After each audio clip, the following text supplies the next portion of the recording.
posibleng pagbabalik ng Pilipinas sa International Criminal Court o Ay! Nakakagulat ka. Pinag-aaralan na, bumalik ang ICC. Ano pang pag-aaralan dyan? Tapos na yan, wag nang pag-aaralan. Pambira, oh. ICC. Ayon kay Pangulong Bongbong Marcos, kasunod yan ang panawagan ng ilang kongresista kaugnay ng imbestigasyon ng ICC sa war versus drugs ng Administrasyong Duterte. Nakatutok si Ivan Mayrina.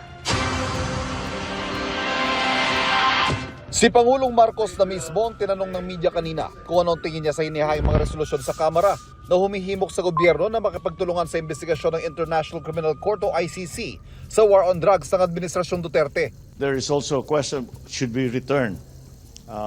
Ayan, dapat ba tayong bumalik? Ayan po yung tanong, Nagbigay na ng statement si President Marcos nyo, ano ang kanyang take dito sa pagbalik ng ICC sa Pilipinas. Under the fold of the ICC. So that's again under study.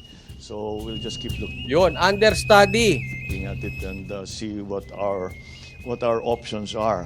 Pinag-aaralan Pag-aaralan at ano pa ang option natin. Yun ang sabi ni Marcos. man ang pagbabalik sa ICC. Sabi rin ng Pangulo, wala raw kakaiba sa hinihayang mga resolusyon sa Kamara. This is not unusual, but it's really a sense of the House resolution. They are just expressing or manifesting the sense of the House that perhaps it's time to allow or to cooperate with the ICC investigations. Yan. Ito yan, ha? Ano ba talaga ibig sabihin ng resolution na yan ng Kamara? Sa aking pagkaka-research at pagkakaunawa, ang resolution po ay hindi batas. Ito po ay saloobin, saloobin ng Kamara. So, bago itong resolution na ito, meron silang resolution last week lang ata. So, ibig sabihin, ang saloobin ng Kamara last week or last 2 weeks ago ay protektahan sa kay PRRD ang Kamara dahil sa paninira. Ngayon naman, ang saloobin or resolution ng Kamara ay makipag-cooperate at ibalik ang ICC at inuutusan ng ang mga ahensya ng gobyerno na pabalikin ang ICC. Ito tanong ko ngayon sa Kamara. Resolution po, hindi po yan batas, ha? Okay. Bakit ang saloobin nyo? Bakit ang resolution ninyo? Parang may sama kayo ng loob sa Duterte. Di ba? Parang pang-ilan nyo ng resolution yan, parehas ang target Duterte. Bakit hindi na lang kayo mag-move on at magtrabaho? Puro Duterte, Duterte, Duterte. Tandaan po natin, ha? Ang Kamara po, ang trabaho niyan ay legislative in nature. Gumawa ng batas. Legislative, tagagawa ng batas sa kanilang, parang Senado, gagawa ng batas para sa Pilipinas. Ito, gagawa sila ng batas para doon sa kanilang lugar. Kaya nga sila ay represente ng kanilang probinsya or ng kanilang city. Yan po ang kanilang nature ng kanilang trabaho. Bakit mo aatasan ang mga ahensya ng gobyerno na makipag-cooperate sa ICC? Legislative kayo eh. Yang ginagawa niyong pag-utos sa mga ahensya ay executive in nature. Abay, napaka-bossing nyo. Parang lumayo na kayo, Hindi yan po ang pinakatrabaho ninyo. Trabaho nyo sa batas. Parang nagiging diktador ata kayo, ha? Oo, lumalayo na kayo. Ano ba kayo, executive? Kayo na ba presidente? Ako nagtatanong lang po. Presidente ba kayo? Bakit ginagawa nyo ang trabaho ng presidente? Bakit ginagawa ninyo ang trabaho ng executive? Gumawa kayo ng batas.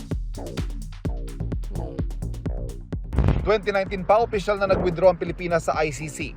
Ang desisyon na yan, inanunsyo ni dating Pangulong Rodrigo Duterte kasunod ng investigasyong isinagawa ng ICC tungkol sa madugong giyera kontra droga ng kanyang administrasyon. Tingnan nyo, ha? Paliwanag natin ng bakit hindi na tayo dapat at unconstitutional yung ICC na yan. Una, hindi tayo na member ng ICC. Kumalas na tayo dyan eh. Pangalawa, dinidisrespect natin kasi ang ICC ay papasok lang yan kung walang soberenya ang bansa natin. Eh may sovereignty tayo eh.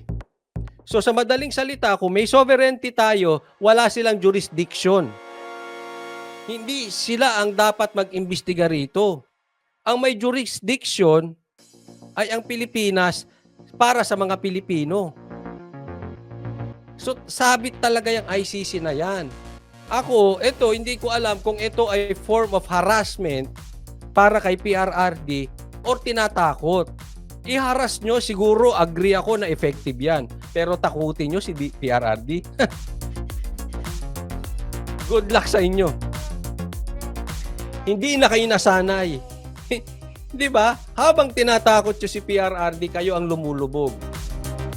Huwag nyong takutin. Matanda na si PRRD pero ang lalim ng experience niyan. Alam mo, nagmumukha kayong bagito sa politika. Hindi po ako nagmamagaling ha. Hindi naman po ako magaling sa politika at hindi rin ako matagal sa politika. Pero pag kinumpare kayo kay PRRD, nagmumukha kayong newbie. Kayo. Pinaglalaruan kayo ni PRRD sa totoo lang. Yung Pangulo si Marcos, malinaw ang kanyang posisyon na wala nang balak ang gobyerno na makipag-usap sa ICC. Basta tapos na lahat ng ating pag-uusap sa ICC. O yan ang sinabi ni President Marcos dati. Tapos na ang pag-uusap natin sa ICC. Ano na? Dati yan. At kagaya ng sinasabi namin mula sa simula, we will not cooperate with them in any way, shape, or form. We will not cooperate with them in any shape or form. Hindi ako nagsabi niyan. Si Presidente Marcos. Panindigan mo yan, Marcos. Ha? Maliwanag yan. Kaya kayo sa legislative department, legislative branch, gawa kayo ng batas. Huwag kayong utos ng utos. Pero tila bukas man ang Pangulo pag-aralan ng pagbabalik sa ICC. Naninindigan pa rin siyang hindi dapat manghihimasok ang mga dayuhan sa tungkuling kaya namang gampanan ng mga institusyon ng bansa. Hindi naman siguro tama na ang mga tigalabas, mga dayuhan, ang magsasabi sa atin kung sino iimbestigahan ng pulis natin, sinong aarestuhin ng pulis natin, sinong ikukulong ng pulis natin. Maliwanag ha? Eto, mabigat na tong statement ni Marcos. Hindi naman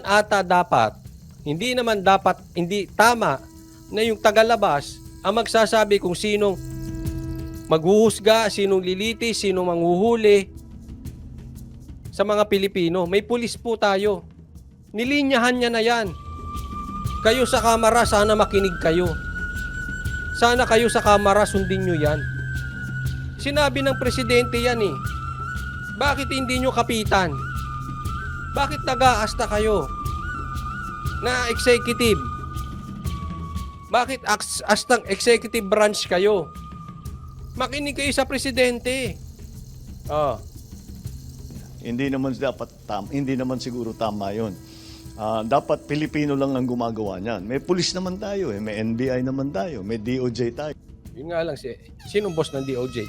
Meron naman tayong pulis, meron naman tayong NBI, meron naman tayong DOJ. Habulin nyo. Ito nga inuulit ko sa inyo. Kayo, na dapat gusto nyong pabalikin ng ICC, ba't hindi nyo imbestigahan ng diretso si PRRD? Huwag kayong magtago sa likod ng ICC. Huwag kayong magtago sa ilalim ng ICC. Kung sa tingin ninyo may mali si PRRD, kung may kakayanan ka mag-imbestiga, ba't hindi ikaw na mag-imbestiga? Patawag nyo, imbestigahan ng DOJ, patawag ng Kongres, ng Kamara, patawag ng Senado. Patawag kayo ng tawag, ba't sumbong kayo ng sumbong? Yan yung sinasabi natin eh. Patawag nyo ng diretso si PRRD. Good luck sa inyo. Wala eh. Hindi, ito lang ha. Sana makinig kayo kay Marcos. Ha? Kayo-kayo yan eh. Kayo-kayo mismo ang sumusuway sa presidente ninyo. Kaya nila yung trabahong yan. And that's really where the conflict is. Bagamat wala pang natatanggap na abiso mula sa Pangulo, sabi ng Justice Secretary, Isang bagay ito na dapat pag-aralan talaga. Our direction as a country is very important before we jump into anything. Hindi na ito pwedeng padalos-dalos. O sige, mag-member tayo bukas. O sige, atras tayo so pagkatapos. Yung ating Hindi na daw tayo pwedeng magpadalos-dalos. Hindi pwedeng, mag-membro tayo, tapos bukas hindi. Tapos bukas, membro tayo ulit. Galit pala to si Boying sa paiba-iba ng isip. Talaga lang, galit ka pala sa pabago-bago ng isip. Di ba sinabi nyo, hindi na kayo makikikooperate sa ICC? Galing, sa'yo mismo, nagsalita ka dati. Bakit ngayon pag-aaralan? Bakit ngayon sasabihin ninyo, hindi tayo pwedeng padalos-dalos? Bakit ngayon sasabihin nyo, hindi pwedeng magjo-join tayo tapos aalis? Umalis na nga tayo eh. Ano pang pag-aaralan doon? Hindi na tayo kailangan jumoin ulit. Alam nyo kung bakit? Mamaya sasagutin ko sa inyo. Bakit pa bago-bago ng isip? Mamaya, tingnan nyo. Bakit nagbabago ito ng isip? pagkabansa ay magkakaroon ng bahid kung pag ganun-ganun lang tayo. Kaya nga, kung pag ganun-ganun, magbahid. Kaya umatras na tayo dati, panindigan nyo na. Wala na tayo sa ICC. Ano mahirap intindihin doon? Ang pahayag ng Pangulo ay kinagulat ni Senador Bato de la Rosa. Bilang PNP chief na nagpatupad noon ng war on drugs ng Administrasyong Duterte, handa raw si de la Rosa na magpaimbestiga at humarap sa paglilitis. Pero hindi sa ICC. I feel that I should be ready for any eventualities because the political situation in the Philippines is very fluid. I am willing to face Filipino courts. I'm willing to be tried by a Filipino court. But by a foreign body, I am not willing. Patuloy naming hinihinga ng reaksyon si dating Pangulo Rodrigo. Ito lang sa akin. Matanong ko sa inyo. Ano ba talaga ang silbi or may silbi ba yung ICC sa Pilipinas? O ginagamit lang yan political in nature? Kasi ako, wala akong nakikitang may silbi ang ICC na yan bukod sa atakihin ng Duterte. May silbi ba yan? May nagagawa ba yan sa bansa natin? Di ba? Pag sinabing ibabalik ang ICC, sino pag-uusapan at sino ang hahabulin automatic? Di ba Duterte lang?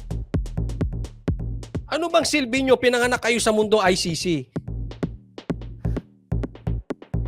Para anuhin lang ang mga Duterte? Hindi nyo ba napapansin mga politiko kayo? Yan lang ang silbi ng ICC sa Pilipinas? Hindi, meron pa ba? Meron pa ba? Bukod sa ibang balita, ay papasok ang ICC kasi iimbestigahan si De Lima. Kasi iimbestigahan si Lenny. Kasi iimbestigahan ng droga. Kasi iimbestigahan ng Pogo. Kasi, puro Duterte. Anong silbi nyo? Bukod sa Duterte. Hindi nyo ba alam mga politiko kayo? Yan lang ang purpose niyan. Di ba? Anong pakinabang niya? Matanong ko, anong pakinabang niyang ICC sa hapagkainan ng mga Pilipino? Magmumura ba ang bigas dyan? Mabibigyan ba ng maraming trabaho ang Pilipino? Bababa ba ang presyo ng gasolina? Mababawasan ba tayo ng traffic? Makakatulong ba yan sa supply ng ating agrikultura? Bababa ba ang gulay? Manok, baka? Magkakaroon ba ng peace and order? niyan sa Pilipino. Sa immediate problem, basic needs ng mga Pilipino. Anong silbi nyo ICC? Kaya nagtataka ako, bakit kinakanlong pa ng mga politiko? Bakit pa pinag-uusap? Ay, walang silbi yan eh. Kung hindi mapunta sa panig ng political reasons, political agenda.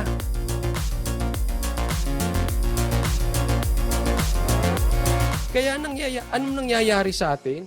Inayos ni PRRD ang droga sa Pilipinas.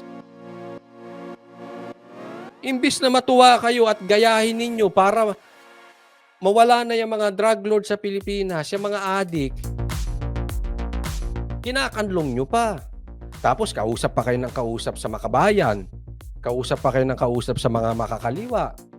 Tapos ngayon naman, ICC. Pambira naman talagang buhay ito. Basta lang talagang bibirahin ng Duterte. Aniban nyo. Trabaho ng mga bitter na jowang na pag-iwanan niyang ganyang gawain eh.